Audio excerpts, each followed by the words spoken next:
सबसे पहले good afternoon all of you. तो इंट्यूबेशन जो है एक लाइफ सेविंग प्रोसीजर है, जैसे अपन सब जानते हैं और अपने आईसीयू में कई बार होता है, आपने देखा भी है।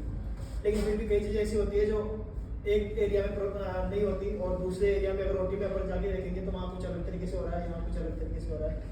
तो उसको सारा कवर करने के लिए ये टॉपिक हमने आज डिसाइड किया है, जो अपन यहाँ पे डिस्कस करने वाले हैं। बाकी डेफिनेशन अपने को जानने की जरूरत है नहीं, क्योंकि इंट्यूबेशन में अपने को पता है कि ईटी ट्यूब होती है कॉमनली। ईटी ट्यूब सब जानते हैं, जिसको अपन जो है माउथ से डालते हैं, फेरिंग्स में डालते हैं और फिर वोकल कॉर्ड से होकर ट्रेकिया तक उसको अपन आगे प्रोसीड करते हैं। ठीक है, तो ये तो डेफिनेशन में ऐसा कुछ स्पेशल नहीं अपने बहुत सा एग्जाम देना है। इसके बाद में इंडिकेशन की बात करेंगे। तो इंट्यूबेशन किस किस का हो सकता है, किस पेशेंट का हो सकता है। इंडिकेशन उसका क्या है, तो उसके लिए है कि डिफिकल्ट एयरवे हो, या फिर हाइपोक्सिया हो, कार्डियक अरेस्ट का पेशेंट हो, या रिस्क ऑफ एस्पिरेशन हो, या सर्जरी हो रही हो वो भी जनरल एनेस्थीसिया के अंदर। तो जनरल एनेस्थीसिया में क्या है, पूरा पेशेंट बेहोश रहता है, अनकॉन्शियस रहता है, तो उसमें क्या है एस्पिरेशन का रिस्क भी बढ़ जाता है, तो उस जगह भी इंट्यूबेशन की जरूरत पड़ती है। लेकिन जो लोकल होते हैं और एपिड्यूरल में भी नहीं होता, एपिड्यूरल में भी इंट्यूबेशन नहीं होता है, स्पाइनल में भी नहीं होता है। हाँ, स्पाइनल में भी वो नीचे का एरिया जो है वो होता है एनेस्थेसिया, तो उसमें भी इंट्यूबेशन की जरूरत नहीं पड़ती है। लेकिन जहाँ पे एक्सप्रेशन का रिस्क है वहाँ पे इंट्यूबेशन करना पड़ता है। तो इस तरह की इंडिकेशन तो ये थी। इसके बाद में जो है इंट्यूबेशन की जो प्रोसेस है उसको स्टार्ट करने के लिए सबसे पहले हमें कुछ चीज़ों की जरूरत पड़ती है। इतना ज़्यादा नहीं सोचना। एक है आपका इलेक्टिव करना चाह रहे हेलो सर, आ जाओ ना। हेलो सर, आगे आ जाओ। एक आपका इलेक्टिव जो बताया उसमें सब सही बताया। एक आपका इलेक्टिव करना चाह रहे हो जो ओटी में होता है, कोई भी चीज़ है जो ओटी में चल रही है लोगों को प्रोसीजर करना है। एक होता है आपका इमरजेंसी जो हम लोग इमरजेंसी में करते हैं। इमरजेंसी में आपका पेशेंट पल्सलेस हो गया, आपका पेशेंट को रेस्पिरेटरी अरेस्ट हो गया, कार्डियक अरेस्ट हो गया, या पेशेंट को बहुत ज़्यादा टैकिपनिया है, टैकिकार्डिया है और कोई ऐसी डिजीज है पर से जो हमको लगता है कि हो सकता है इंट्यूबेट करने से हो जाएगी, रिवर्ट हो जाएगी, या फिर आपका जो है पेशेंट को CO2 है, COPD वाला है, तो वो सब इमरजेंसी है।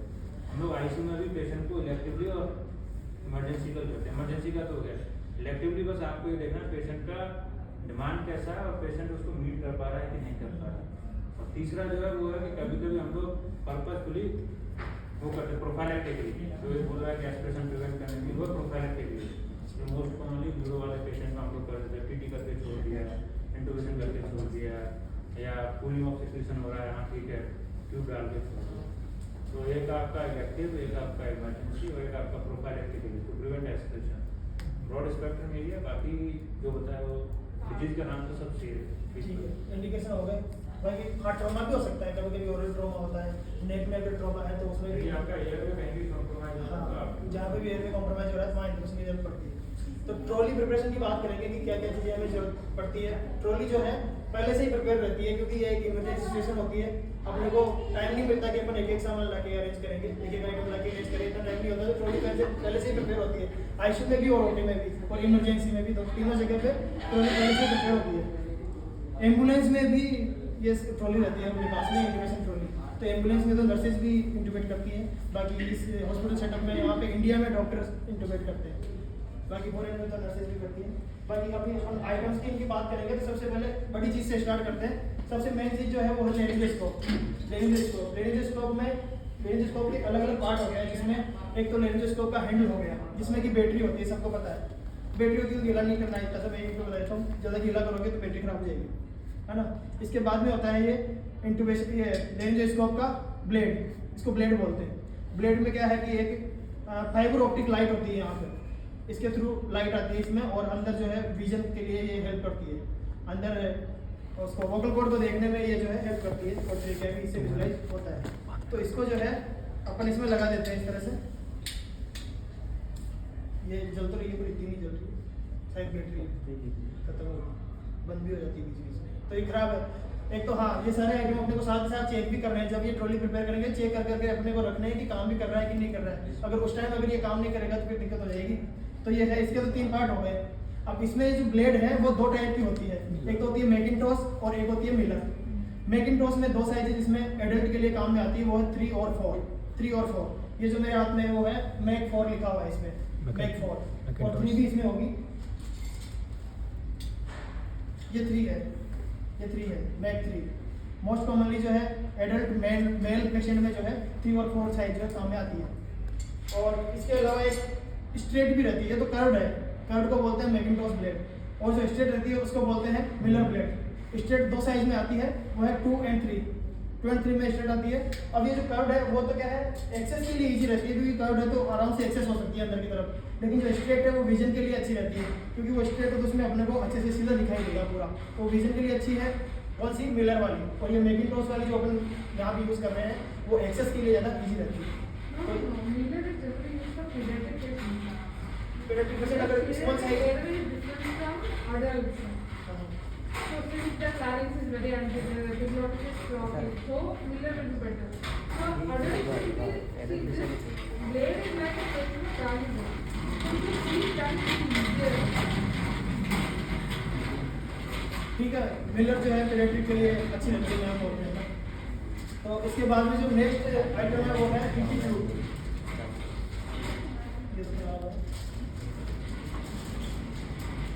ये ईटी ट्यूब है जैसे, तो ईटी ट्यूब में भी इसको क्या है, ईटी ट्यूब अपन ने ये देखी है मोस्ट कॉमनली तो, लेकिन ईटी ट्यूब भी अलग अलग टाइप की होती है, जिसमें ये जो है तो देखो ये ईटी ट्यूब जो है ओरल और नेजल दोनों टाइप की आती है। इसको मुंह से भी डाल सकते हैं, माउथ से भी डाल सकते हैं, और नेजल यानी नोज से भी ये इंसर्ट की जा सकती है ना। ओरल और नेजल दोनों टाइप की ट्यूब आती है, और ये दोनों में डाली जा सकती है यही ट्यूब, ओरल और नेजल है। और इसमें कप्ड भी आती है और नॉन कप्ड भी आती है, कप्ड और नॉन कप्ड वो भी लिखा हुआ है पीछे।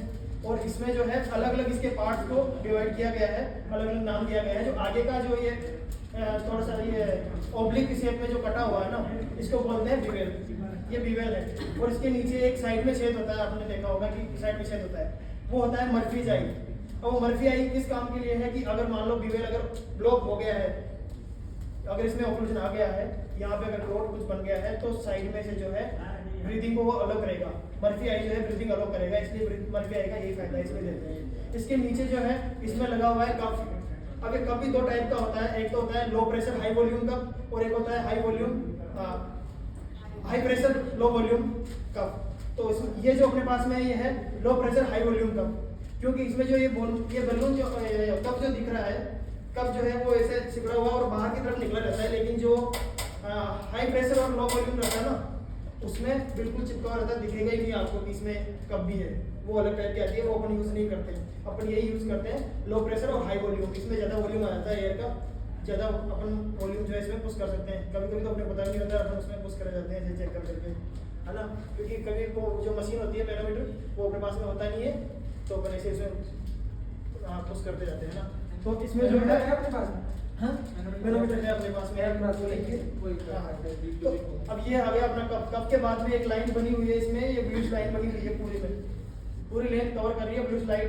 ये है रेडियो ओपेक लाइन, जिसको अपन एक्सरे में देख सकते हैं। तो ये इसकी पोजीशन देखने के लिए काम में आती है, एक्सरे करवा के अपन कंफर्म कर सकते हैं कि एग्जैक्टली कहाँ पे इंसर्ट हुई है। इसके बाद में इसमें ये ब्लैक कलर की जो 2 लाइन्स बनी हुई है यहाँ पे, एक लाइन 2 लाइन, ये 2 लाइन बनी हुई है यहाँ पे। ये 2 लाइन इसलिए है क्योंकि जो वोकल कॉर्ड्स होते हैं, वोकल कॉर्ड जो है इनके बीच में आने चाहिए, इसके बीच में ही प्लेस होनी चाहिए वोकल कॉर्ड्स, ये दोनों लाइनों के बीच में। और आजकल सारी कंपनियां ये लाइन देने लग गई है, पहले सारी नहीं देती। तो अभी इनके बीच में जो है वोकल कॉर्ड्स प्लेस होनी चाहिए, तो इसकी एग्जैक्ट पोजीशन आएगी। अभी एग्जैक्ट पोजीशन की अपन बात करेंगे कि कितना सेंटीमीटर तक इंसर्ट होनी चाहिए। अब इसके बाद में जैसे जैसे आगे बढ़ेंगे तो इसमें आ गया है ये अपना बलून, इसको बोलते हैं पायलट बलून। पायलट बलून से अपन इसमें जो है कप में एयर इन्फ्लेट करते हैं 10 cc की सिरिंज से, है ना। पायलट बलून के यहाँ पे 1 वे वाल्व लगा हुआ है, एक बार अगर अपन इंसर्ट कर देंगे एयर तो वापस बाहर नहीं आएगी। और अगर अपन इसका प्रेशर चेक करेंगे तो उसके लिए मैनोमीटर की जरूरत होगी। मैनोमीटर जो है इस पायलट बलून के ही लगाया जाता है यहाँ पे। इसके बाद में फिर आगे चलेंगे तो देखो रीडिंग आ गई है 21 और 22, 23, 21 और 23 लिखा हुआ है, 22 नहीं लिखा हुआ है। तो 21 और 23 जो है इसके बीच में अपन प्लेस करते हैं, और जो सेंट्रल इंसाइजर होते हैं, सेंट्रल इंसाइजर जो टीथ होते हैं, वहां से लेके इसकी लेंथ मेजर की जाती है अंदर तक, कि ये जो है प्लेस होनी चाहिए 21 और 23 के बीच में। और कहां से मेजर करेंगे अपन, सेंट्रल इंसाइजर पे 21 और 23 को रखेंगे, 21 और 23 के बीच में रखेंगे। कहां पे, सेंट्रल इंसाइजर टीथ के ऊपर, वहां से अपन मेजर करेंगे इसको अंदर तक, है ना। इसके बाद फिर आगे अपन एडवांस होंगे, आगे तक जाएंगे तो ये आ गया यूनिवर्सल एडेप्टर, जो 14 से 15 mm का होता है। यूनिवर्सल एडेप्टर आता है, चाहे कोई सी ईटी आप उठा के देख लो, वेंटिलेटर सब में फिट होता है, क्योंकि इसकी और वेंटिलेटर के वो जो एडेप्टर आता है उसकी साइज एक ही होती है। ये यूनिवर्सल एडेप्टर है, शायद दुनिया में एक ही साइज आता है ना। तो ये एक बार पार्ट्स को रिवाइज कर दें। पार्ट्स को दोबारा से रिवाइज कर देता हूँ। बिवेल हो गया, आगे वाला ओब्लिक जो कटा हुआ है वो, उसके बाद में मर्फी आई हो गई, मर्फी आई के बाद में कफ हो गया जिसको अपन इन्फ्लेट करते हैं, उसके बाद में रेडियो ओपेक लाइन हो गई है और दो ब्लैक लाइन बनी हुई है, इसके बीच में अपन वोकल कॉर्ड को प्लेस करते हैं। इसके बाद में जो है अपना पायलट बलून आ गया है, पायलट बलून के एंड पे जहाँ इन्फ्लेट करते हैं अपन वो है वन वे वाल्व, इसके अंदर स्प्रिंग लगी आती है। और इसके बाद में जो है रीडिंग आ गई है 21 और 23 की, 21 और 23 के बीच में ही अपन सेंट्रल इंसाइजर पे प्लेस करके रखते हैं। और इसके बाद में जो आ गया है यूनिवर्सल एडेप्टर, जो कि सब में ही फिट रहता है, सारे वेंटिलेटर सर्किट में ये फिट रहता है, क्योंकि ये जो माउथ है ना वो सबका सेम साइज का आता है, चाहे वो पेडियाट्रिक हो जो उठाओगे तो भी ये एडेप्टर ऐसा ही रहेगा। कफ दो टाइप के होने का क्या रीजन है, हाई प्रेशर और एक में हाई वॉल्यूम? ये तो मुझे पता, मैंने बताया These days we use only that low pressure cuff because high pressure will cause ischemia. इसमें कम वॉल्यूम रहती है। So ischemia or that mucosa. So because of that, these days before we used to get that reusable red rubber tubes. So reusable red rubber. This is a single use, na? PVC is a single use. But before it was anesthesia was not that advanced, so they used to use reusable red rubber tubes. So in that high pressure was because they could autoclave it and use it again. This cannot be autoclaved because it gets punctured. So you should use low pressure stuff to maintain the integrity of the mucosa and the tube and not cause more damage. तो mainly अपन जो use करते हैं low pressure high volume, जो balloon दिख रहा है ना बाहर थैली के जैसे बलून दिख रहा है, हाँ। छोटे से पाउच की तरह बलून बाहर दिख रहा है ना, तो वो है लो प्रेशर हाई वॉल्यूम, नहीं हाँ low pressure high volume, volume जिसमें ज्यादा क्योंकि उसमें ज्यादा आएगा, बलून बाहर दिख रहा है, मतलब इतना बोल दिया है उसमें एडवांस में ताकि अपन वो निकाल सकें। इसके अलावा देखो ईटी ट्यूब अपन ने इस तरह की भी देखी है जो अपने आयुष में पड़ी रहती है, ये इसको बोलते हैं armour endotracheal tube. Armour endotracheal tube में क्या होता है कि इसके अंदर रिंग्स हैं, छोटी छोटी रिंग्स है, वो मेटल की बनी हुई है, मेटल की बनी हुई है। इनको मोस्टली जो है क्रेनियल सर्जरीज में यूज करते हैं न्यूरोसर्जन, लेकिन मोस्ट कॉमनली इनको यूज क्यों नहीं किया जाता है, क्योंकि अगर एक पेशेंट इनको बाइट कर लेगा ना तो जो मेटल है, मेटल की रिंग्स है, वो एक बार अगर पिचक गई ना तो वो पिचकी रह जाती है, तो टाइटल वॉल्यूम आपका आएगा ही नहीं, कितना ही सक्शन कर लो सक्शन किधर भी नहीं जाएगा उसमें, क्योंकि रिंग्स एक बार पिचक गई मेटल की तो वापस एक्सपैंड नहीं होगी, तो इसलिए इसको इतना यूज नहीं किया जाता है ना। जो यूज की बाकी Especially prone position surgeries are there, na? So we use this so that it doesn't kink. Kink It will नहीं not होती kink. इसलिए ड्रोन रखते हैं Spine surgeries में होता है यूज। ठीक है, ये ईटी ट्यूब हो गई, और मतलब मैंने इतना ही पढ़ा ईटी ट्यूब के बारे में जो मैंने बता दिया है। इसके अलावा एक होता है स्टाइलेट, जो अब आगे आइटम्स की बात करेंगे तो एक है स्टाइलेट इसमें रखा हुआ है मेरा स्टाइलेट ही है, वो स्टाइलेट तो अपन गलत बोलते हैं उसको, स्टाइलेट ही है जो मैंने पढ़ा है स्टाइलेट।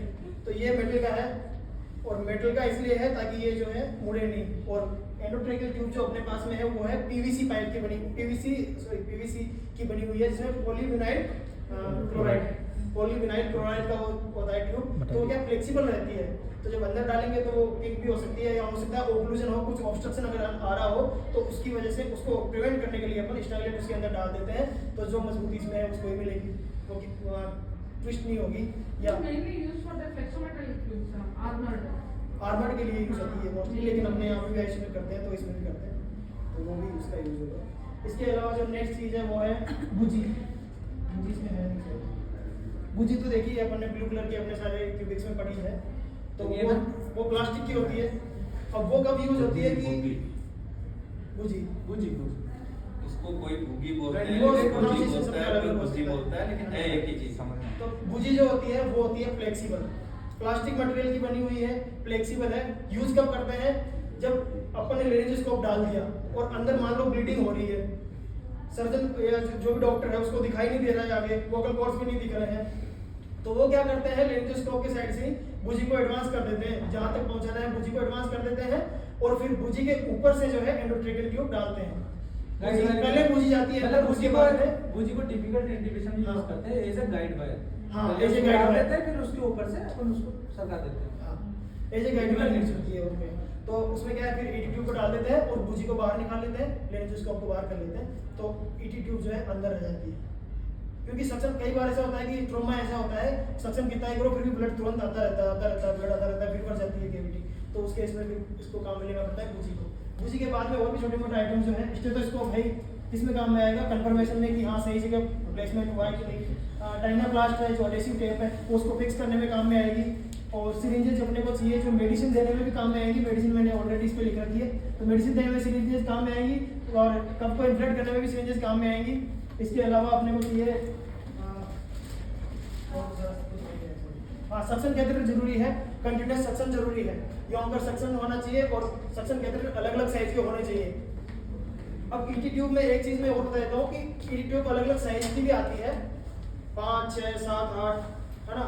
इंटरनल डायमीटर ये है होता है सब 5, 6, 7, 8 मतलब अलग अलग टाइप की आती है। लेकिन जो एडल्ट फीमेल में जो काम में आती है मोस्ट कॉमनली वो है 7 साइज की, और एडल्ट मेल में जो काम में आती है मोस्ट कॉमनली वो है 8 साइज की। तो ये दो मोस्ट कॉमनली काम में आती है। इसके अलावा 7.5 भी आती है, 8.5 भी आती है, ऐसे अलग अलग साइज की मार्केट में मिलती है। इसके अलावा ये आइटम्स की बात हो गई। अब इसमें जो है ट्रॉली में क्या है, ये मेडिसिन की ट्रे बने हुए हैं, तो मेडिसिन अपने को रखनी है सारी जो इंक्यूबेशन में काम में आएंगी वो। और मेडिसिन मैंने पहले से इसमें रख दी है, लिख दी है, मेडिसिन भी लिखी हुई है और उनकी डोजेज भी लिखी हुई है। तो मैं मेडिसिन यहाँ से बता देता हूँ पढ़ के। इंजेक्शन मिडाजोलाम जो है, मिडाज अपन मोस्ट कॉमनली यूज करते हैं, अपने आईसीयू में तो बहुत यूज हो रहा है। और फेंटानिल भी यूज करते हैं, कीटामिन यूज करते हैं, सक्सेनाइल कोलिन, प्रोपोल, वेक्रोनियम, नियोस्टिग्मिन, ग्लाइकोपाइरुलेट और डेक्समेट, ये काम की चीजें हैं जो अभी बता दूंगा मैं अलग अलग यूज। मिडाजोलाम जो है उसकी जो डोज है मनन भी होना चाहिए साथ साथ। तो मिडाजोलाम जो है उसकी डोज है 0.05 to 0.1 मिलीग्राम पर किलोग्राम बॉडी वेट के हिसाब से। अब 70 किलोग्राम का अगर कोई मेल है तो उसको इससे मल्टीप्लाई कर लेना, तो उतना डोज अपने को मिडाज का देना पड़ता है। फेंटानिल की जो डोज है वो है 1 to 2 माइक्रोग्राम पर किलोग्राम बॉडी वेट।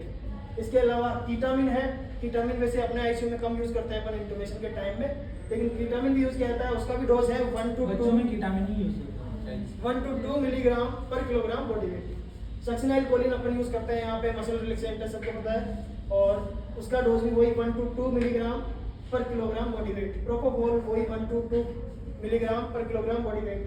वेक्रोनियम अपन यूज करते हैं, ये भी मसल रिलैक्सेंट ही है, सक्सेनाइल कोलिन भी मसल रिलैक्सेंट ही है।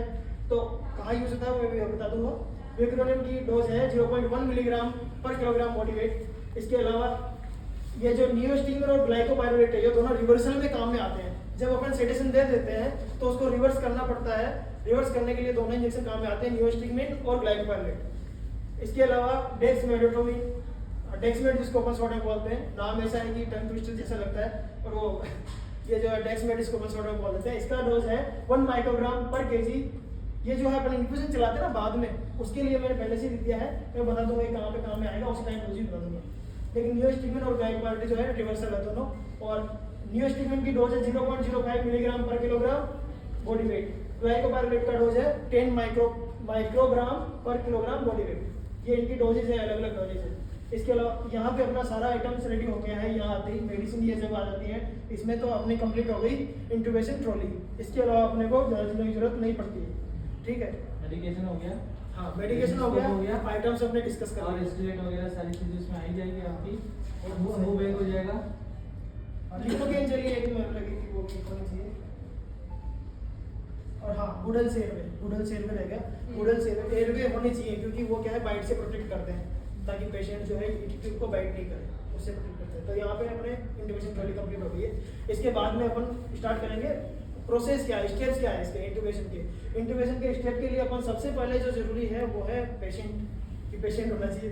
पेशेंट है तो पहले तो अपन उसको जो इंडिकेशंस मैंने बताई थी, उन इंडिकेशन के अंदर अगर पेशेंट आ रहा है तो जाहिर सी बात है कि इंट्यूबेट होगा।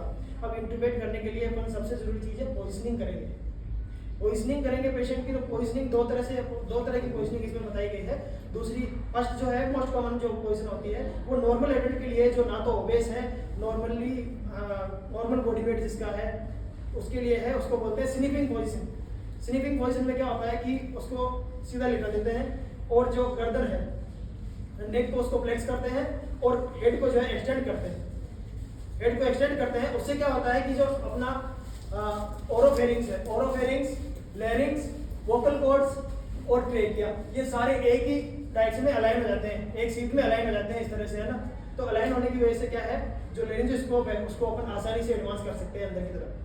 तो ये उसका फायदा, इसी पोजीशन पे रखना पड़ता है, जिसको क्या बोलते हैं sniffing position, SNIFFING, sniffing position है ना। और इसके अलावा एक और पोजीशन है, वो है रैम पोजीशन। रैम पोजीशन किसके लिए है, जो ओबेस पेशेंट होते हैं जिनकी बॉडी वेट बहुत ज्यादा है, और जब वो सीधा लिटाते हैं ना उनको, तो उनकी गर्दन ऑटोमेटिकली नीचे चली जाती है, क्योंकि उनका बॉडी वेट ज्यादा है, बॉडी मास ज्यादा है, तो वो ऊपर उठ जाते हैं, बॉडी उनको ऊपर उठा के रखती है और हेड उनका ज्यादा डाउन चला जाता है। तो उनके लिए आती है रैम पोजीशन। रैम पोजीशन में क्या करता है कि शोल्डर्स के नीचे और हेड के नीचे पिलो या शीट अपन कुछ भी जमा के लगा सकते हैं, उसको ऊपर उठाने के लिए, एलिवेट करने के लिए। हेड को और शोल्डर्स को दोनों को एलिवेट करना है, और तब तक एलिवेट करना है जब तक कि उसका वही ये जो ओरोफेरिंक्स है, लेरिंग्स है, वोकल कॉर्ड्स है और ट्रेकिया है, एक ही डायरेक्शन में अलाइन नहीं हो जाए, तब तक उसको एलिवेट करना है। इस तरह से एलिवेट करना है। अगर फोटो में तो मैडम आप गूगल पे निकाल लोगे, उससे ज्यादा आसानी से गर्दन की दोनों शोल्डर्स से नीचे कुछ कर देंगे, शोल्डर्स को भी उठा के रखना नीचे आ पड़ता है। जाएगी ना। Tragus क्योंकि उसका and पेट sternum बड़ा है। should come in the same line. Tragus and हाँ, sternum. एक स्ट्रेट लाइन में आना चाहिए जैसे इसमें ये अच्छा यहाँ लगा देते हैं। जैसे ये शोल्डर है, अगर यहाँ पे शोल्डर है तो इसके नीचे पिलो लगा देंगे, और ये गर्दन के नीचे पिलो लगा देंगे। दोनों को बराबर डायरेक्शन में अपने को लगाना पड़ेगा, इसको और इसको। What is the tragus or sternum?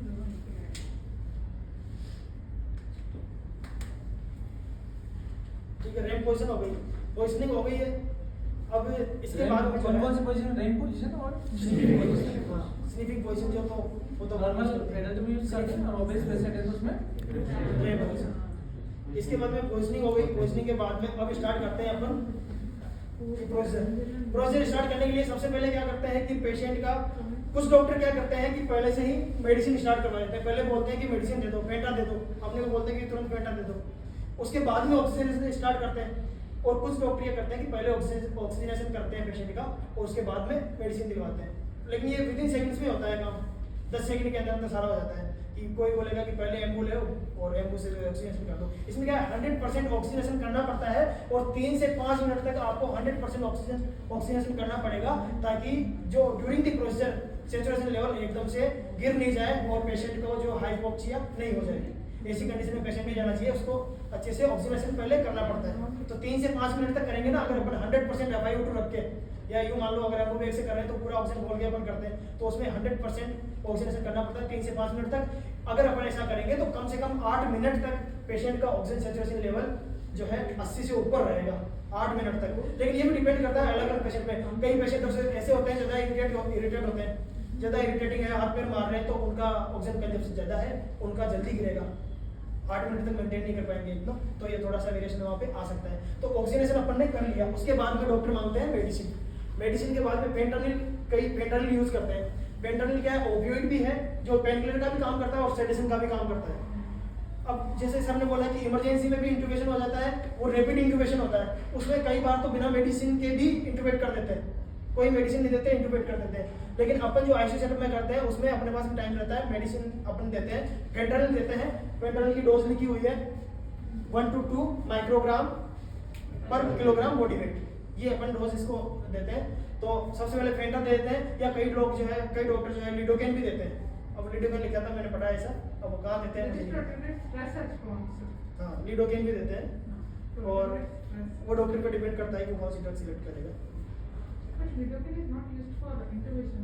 It is just to attenuate an intubation response we give अच्छा। lidocaine. और कुछ डॉक्टर एट्रोपिन भी देते हैं इसमें, क्योंकि उस सलाइवा को सिक्रेशन को कम करने के लिए। हाँ, वो इनके साथ विटामिन देना हो तो हाँ विटामिन देना होता है, विटामिन देने से पहले आपको ग्लाइकोप्रोटीन देना है। उससे सिक्रेशन कम हो जाता है।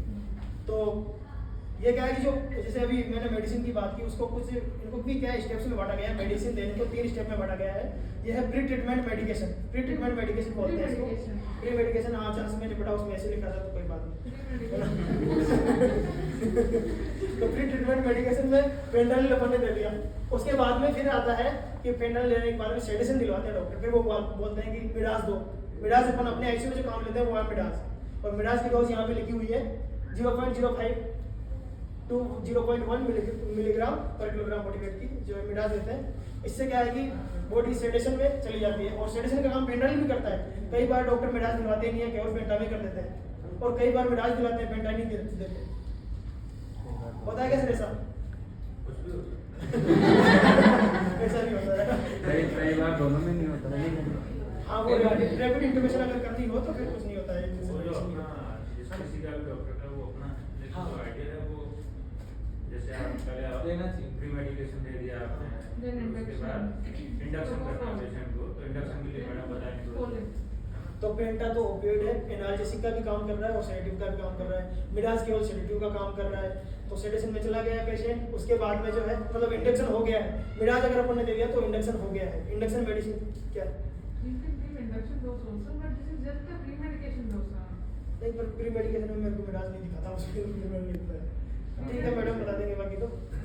नहीं, अपने आईसीयू सेटअप में क्या यूज करते हैं? अपन तो ये यूज करते हैं, पहले पेंटा देते हैं, उसके बाद में मिडाज देते हैं, है ना। और अगर इसके बाद में अपने को रिलैक्सेंट की जरूरत पड़े, मसल रिलैक्सेंट की, तो फिर अपन देते हैं वेक्रोनियम। यहाँ पे वेक्रोनियम ज्यादा यूज करते हैं अपन, और उसके बाद में अपन यूज करते हैं सक्सिनेल कोलिन। वेक्रोनियम अगर दोनों में से क्यों After giving the Vecuronium, there is no reason to give succinate. नहीं, दोनों में से एक Actually, ideal condition, emergency में आपको देना है succinate. सक्सिनेल कोलिन देते हैं, लेकिन हमारे यहाँ पे वेक्रोनियम ज्यादा देते हैं।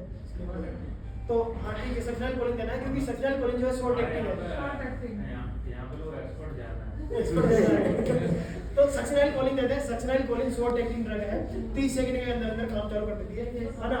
और वो 3 से 5 मिनट तक उसका असर रहता है। और वेक्रोनियम जो है उसको देना चाहिए, मैंने भी अभी पढ़ा था उसमें कि 60 सेकंड तक आपको स्लो देना पड़ता है वेक्रोनियम अपन तो, है ना। और वो 60 सेकंड तक उसको देना पड़ता है वेक्रोनियम को। वो थोड़ा लॉन्ग एक्टिंग है इन कंपैरिजन टू सक्सिनेल कोलिन, है ना। तो ये मसल रिलैक्सेंट अपन ने दे दिए। इसके बाद में पेशेंट तैयार है ट्यूब डालने के लिए। अपन फिर उसके बाद में डॉक्टर क्या करता है, लेंजोस्कोप ले लेते हैं। लेंजोस्कोप पोजिशनिंग अपन ने पहले करवा दी है, लेकिन जो हैंड की पोजीशन रहती है वो भी इसमें ज्यादा इंपॉर्टेंट है, क्योंकि मोस्टली इम्पोर्टेंट चीज जो मैडम ने बताया है कि आप लोग वेक्रोनियम देते हैं कि, लेकिन ऐसा नहीं है कि कोई है या पूछ के देना है हमसे। क्योंकि यदि आपने वैक दे दिया, सपोज ये खड़ा है या कोई नया बंदा खड़ा है, मतलब ये नहीं कोई नया बंदा खड़ा है वो ट्यूब डालने का है, पता नहीं है, जस्ट कोशिश कर रहा है ट्यूब डालने के लिए। और मैं यदि सपोज करूँ नीचे गया, चाय पीने गया, मोस्टली मैं तो चाय पीने जाता या कुछ खाना खाने गया, तो तुम ध्यान रखना। और इमीडिएटली इंट्यूबेशन का जरूरत पड़ रहा है, उस समय वैक दे दिया और यदि वो इंट्यूबेट नहीं हुआ तो पेशेंट अरेस्ट हो जाएगा, फिर मर जाएगा, उसे नहीं बदल सकते।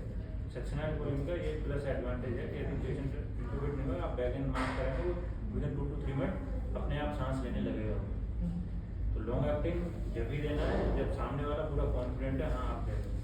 अदरवाइज बेटर है यदि आप हैं, मतलब आप यदि अपना ट्रॉली प्रिपेयर कर रहे हैं, you should keep always succinylcholine. और उसको देने से पहले 3 चीज पूछना है, पेशेंट का पोटेशियम है कि नहीं है, पता नहीं।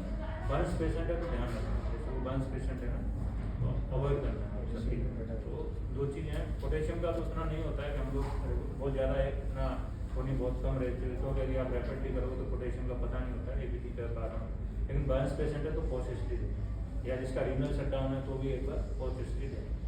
तो वैक देने से पहले सामने वाले को पूछना 100% अच्छा वैक देना है या नहीं, या सक्सिनेल कोलिन, वो बहुत इंपॉर्टेंट है। क्योंकि यदि उसमें पेशेंट एपनिया में गया और इंट्यूबेट नहीं हुआ विदिन 2 to 3 मिनट, तो पेशेंट अरेस्ट होगा, फिर सीपीआर करना पड़ेगा और कोई ऑप्शन नहीं। तो हैंड्स की पोजीशन के बारे में बात कर रहे थे कि हैंड्स को कैसे रखते हैं। मैडम इसमें थोड़ा हेल्प चाहिए मेरे को कि हैंड्स को अपन किस तरह से रखते हैं। मैंने भी एक्चुअली देखा C and E. क्या हाँ C and E. CME No, C and E. CNE okay. तो आप बता दो मैडम। सी एंड ई दोनों होना चाहिए। एक बार मैडम आपको इंडक्शन और प्री मेडिकेशन वाला भी एक बार हाँ, मैं थोड़ा सा रीड कर देंगे। ब्रीफ करेंगे मैडम, बाद में brief No, no, this is C and E. ये है C और E. ये this is over the angle of the mandible. ये है over the ramus and ये under the chin. और ये C ये हो. C and E. आपको खाली bony prominence में नहीं लेंजेस्कोप डालने के लिए, लेंजेस्कोप डालने के लिए this is for just for oxygenation. नहीं, उसके बाद लेंजेस्कोप के लिए कैसे रखेंगे लेंजेस्कोप।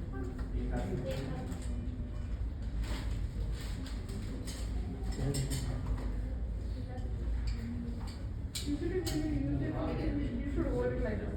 From right side angle of the non dominant hand Even if it is dominant also, but generally we prefer, even if you are left-handed, you have to use left hand now because it is easier. Because with right hand you cannot insert it like this. Even if you are left-handed, you should use this left from the right side. Angular should sweep the tongue. You should go up till epiglottis. Once you can see epiglottis, then your force should be upwards. Ma'am बोल रही है कि पहले टंग को depress करोगे left side में और फिर अपवर्ड जाओगे ऐसे और ताकि टंग जो है एक साइड करना है से टंग लेफ्ट, और then you can see epiglottis, then आपको करना है ऊपर, और एपिग्लोटिस के नीचे होगा ओपन कॉर्ड, और आपको डालना है between the open vocal cord तक ये लेरिंजोस्कोप चला जाएगा। एपिग्लोटिस तक। किस तरह जाना है मैडम ने बता दिया है कि टंग को जो है लेफ्ट साइड में आप डिप्रेस करोगे, टंग को डिप्रेस करोगे लेफ्ट साइड में और फिर धीरे धीरे एडवांस होगे अंदर की तरफ। स्लो जाओगे तो ज़्यादा अच्छा रहता है, इसे में उसमें लिखा हुआ था बुक में, स्लो जाना ज़्यादा अच्छा रहता है। तो उससे क्या है कि टंग जो है एक साइड में हो जाती है और आपको राइट साइड में ज़्यादा स्पेस मिल जाता है ट्यूब डालने के लिए, है ना। यू शुड स्वीप इट, आपको स्वीप करना पड़ता है स्वीप करना। हाँ टंग को। तो फिर वही एपिग्लोटिस के बाद में वोकल कॉर्ड्स दिख जाएंगे, वोकल कॉर्ड्स दिखते ही लेरिंजोस्कोप वहाँ पे रोक देना है। उसके बाद में ईटी ट्यूब उठाएंगे, ईटी ट्यूब अगर जो सिंपल करते हैं उसमें पहले मैंने बता दिया कि बुझी कहाँ यूज़ करनी है और स्टाइलेट कहाँ भी यूज़ करना है, उसको बताने की जरूरत है नहीं। ईटी ट्यूब जो है वो राइट साइड से डालते हैं और कहाँ तक एडवांस करते हैं, वही जो ब्लैक मार्किंग उसमें हो रखी है उनको कहाँ वोकल कॉर्ड्स को उन दोनों ब्लैक मार्किंग के बीच में रखना है, तो आपका बिल्कुल सही प्लेसमेंट होगा ईटी ट्यूब का। उसके बाद में तो इस तरह से ईटी ट्यूब अंदर चली गई, तो उसके बाद में लेंस को बाहर निकाल लेते हैं और ईटी ट्यूब को अपन जो बैलून है उससे कप को इन्फ्लेट कर देते हैं। लेकिन हाँ एक चीज़ अपन इसमें भूल गए हैं कि जेली अपने को यूज़ करना है जब ईटी ट्यूब को अंदर डाल रहे हो। इसके अलावा ईटी ट्यूब पहले से ही चेक कर लेनी है कि कहीं कप लीक तो नहीं है, अगर कप लीक हुआ तो फिर अपने को नई ईटी लेनी पड़ेगी उसके लिए, तो पहले ही चेक कर लो कि ईटी का कप लीक तो नहीं है, चेक करना, ये अपना ही काम है। कई बार पंचर आती है पैकेट में ना। हाँ, ये नर्सेज रिस्पॉन्सिबिलिटी है वैसे कि कब चेक करो और जेली होनी चाहिए उस टाइम।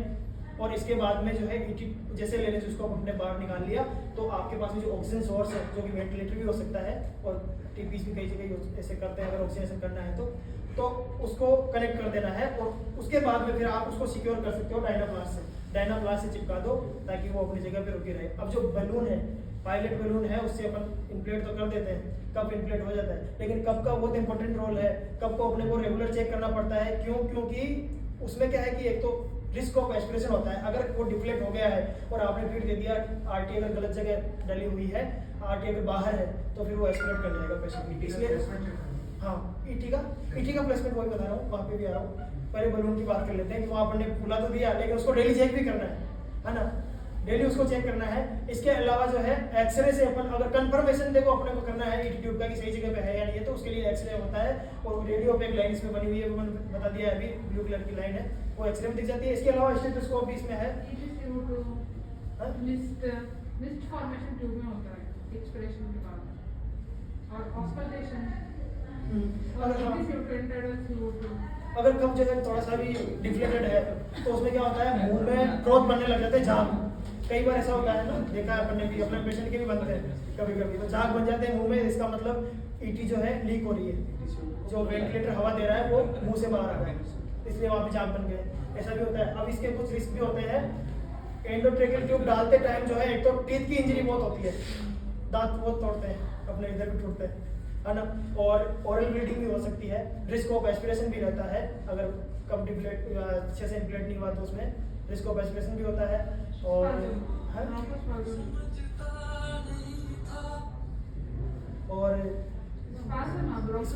ब्रोंकोस्पाज्म भी हो सकता है और टीटी का मिसप्लेसमेंट भी हो सकता है, जिसको एंडोब्रोंकियल इंटुबेशन भी हो सकता है, एंडोब्रोंकियल इंटुबेशन भी हो सकता है, एंडोइजोफेजियल इंटुबेशन भी हो सकता है।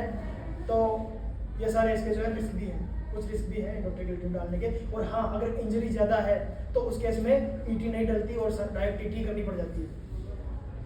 और इसके बाद में पोस्ट ईटी के बाद में एंडोट्रेकियल इंटुबेशन के बाद में अपन क्या करते हैं, अपन डॉक्टर बोलते हैं अपने को कि सेडेशन चला दो, तो सेडेशन में पेंटा प्लस मिडास का जो है अपन इन्फ्यूजन चलाते हैं, तो उसका डोज मैडम बताएंगे। मैडम पेंटा प्लस मिडास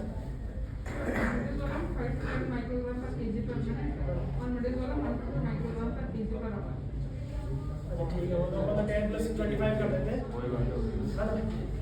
लेकिन ये फिर भी रिकमेंडेड नहीं है, पेंटाप्लसमिडाज फिर भी रिकमेंडेड नहीं है। इसके अलावा और भी ऑप्शंस होते हैं, एक तो है प्रोपोफॉल और इसके अलावा है डेक्समेट।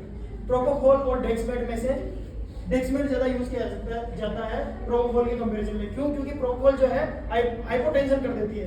अगर किसी पेशेंट के हाइपोटेंशन पहले से ही है और उसको और अगर प्रोपोफॉल चालू कर देंगे तो बीपी पूरा गिर जाएगा, है ना। और डेक्समेट जो है वो ज्यादा यूज किया जाता है। पेंटाप्लसमिडाज इसलिए रिकमेंड नहीं करते हैं क्योंकि ये अगर लॉन्ग टाइम तक यूज होता है तो डिलीरियम कॉज करता है पेशेंट में। लॉन्ग टाइम यूज हो पेंटाप्लसमिडाज कॉज डिलीरियम पेशेंट।